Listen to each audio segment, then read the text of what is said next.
Selamat datang kembali di video pembelajaran fisika. Kali ini kita akan melanjutkan modul relativitas dengan topik dampak teori relativitas Einstein. Pada video ini diharapkan Anda mampu memahami konsep kontraksi panjang, massa dan momentum relativistik, dan juga memahami kesetaraan massa dan energi. Nah, kontraksi panjang adalah fenomena memendeknya sebuah objek yang diukur oleh pengamat yang sedang bergerak terhadap objek tersebut.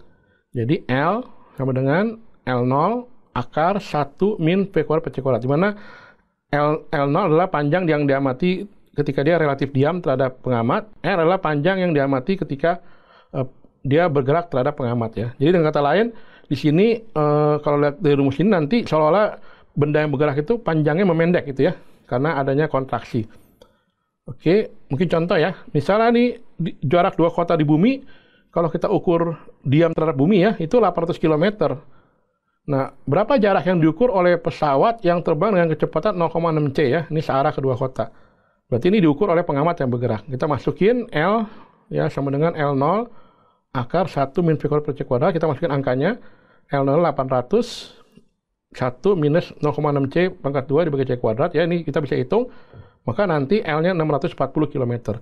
Jadi, pengamat yang berada di pesawat akan mengukurnya, nyata jaraknya cuma 640 km, sementara kita yang di bumi, ketika kita ukur 800 km. Jadi, seolah-olah memendek panjangnya ya. Tapi sekali lagi, efek kontraksi panjang ini akan terasa kalau pengamatnya bergerak dengan kecepatan mendekati cahaya ya. Misalnya tadi ya dia mendekati 0,6 C. Karena kalau kecepatannya lambat itu tidak terlalu terasa gitu, efeknya tidak terlalu besar. Jadi sekali lagi teori relativitas itu akan berdampak ya ketika benda itu bergerak mendekati kecepatan cahaya. Kemudian juga massa juga ternyata bersifat relatif ya. Einstein mendapatkan kalau benda bergerak, maka massanya juga berubah menurut pengamat yang melihat benda itu bergerak gitu ya. Maka massanya akan bertambah ya, sebesar M sama dengan M0 per akar 1 min V kuadrat per C kuadrat. Inilah rumus massa relativistik ya. Contoh ya, sekali lagi ya. Kalau dia itu diam, diukur massanya 100 gram. Berapa massanya kalau benda itu bergerak dengan kecepatan 0,6 C? Maka kita masukkan rumus massa relativistik, M sama dengan M0 akar ya, 1 min V kuadrat bagi C kuadrat, masukin V-nya 0,6, dapat nanti kita hitung 125 gram. Jadi ada perbedaan massa 25 gram ya. Jadi benda massanya bertambah 25 gram ketika bergerak dengan kecepatan 0,6 C. Dalam fisika klasik ya, dalam fisika Newton kan massa dianggap selalu tidak berubah. Tapi faktanya secara relativitas, kalau benda bergerak dengan kecepatan mendekati cahaya, maka massanya akan bertambah. Ya. Karena massa berubah, maka otomatis momentumnya juga akan berubah ya. Karena kita tahu momentum adalah massa kali kecepatan, maka berarti momentum itu nanti berubah dalam hal massanya ya. Jadi M dikali V. Oke, maka kita contoh nih ya. Misalnya benda kalau ketika diam, massanya M0. Ya. Tapi dia bergerak dengan kecepatan 0,6 C. Berapa momentumnya? Ya kita tinggal masukkan rumus ini ya. M0 itu kan ketika dia bergerak, ketika dia diam, maka ketika dia bergerak ya berarti dikali V dibagi akar 1 min V kuadrat per C kuadrat. Jadi kita tinggal masukin nilai kecepatannya, maka kita dapat momentumnya adalah 3/4 M0 C ya. Jadi ketika dalam relativitas, ketika ngitung momentum, selain memasukkan kecepatan juga kita jangan lupa massanya juga mengalami perubahan ya akibat kecepatan itu. Kemudian, Einstein pada tahun 05 menyatakan bahwa ada kesetaraan antara massa dan energi pada benda yang bergerak mendekati kecepatan cahaya ya. Jadi pada relativitas pun berlaku kekal energi. Jadi ketika benda diam, katakan dia punya energinya N0. Jadi N0 itu adalah energi benda ketika diam. Karena ketika diam itu massanya M0, maka berdasarkan teori Einstein energinya adalah M0 C kuadrat. Ya ini adalah persamaan Einstein yang terkenal ya. E sama dengan MC kuadrat. Jadi ketika dia diam massanya M0, maka massanya adalah M0, maka energinya adalah M0 C kuadrat.